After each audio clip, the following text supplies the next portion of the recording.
The lower house of Brazil's Congress will on Wednesday vote on corruption charges against the president, Michel Temer, if two-thirds of its deputies approve the charges, and Brazil's Supreme Court agrees. Temer will be suspended for up to 180 days and put on trial.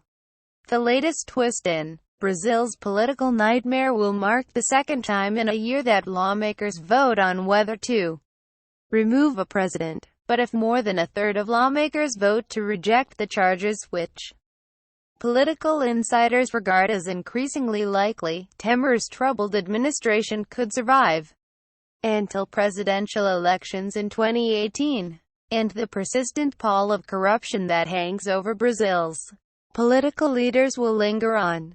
Temer, who took over from the Workers' Party president Dilma Rousseff after her impeachment, is accused of corruption after a close aide was given $150,000 in cash, part of $12 million in bribes prosecutors allege he and the aide were due to receive after intervening in a business deal. The accusation was very strong. The facts speak for themselves, said Carlos Lima, a leading prosecutor in Operation Car Wash, the far-reaching corruption investigation that has shaken Brazil's political and business classes.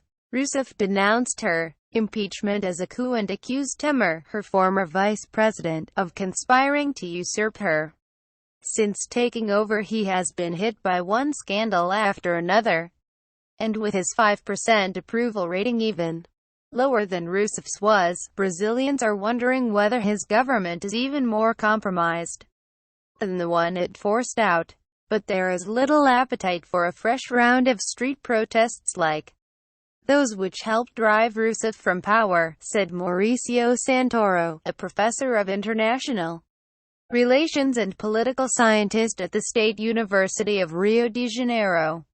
Operation Car Wash, the biggest corruption scandal ever. Read more. What people hoped for was something very different, he said. There is a certain apathy in the Brazilian population, and this is benefiting Temer.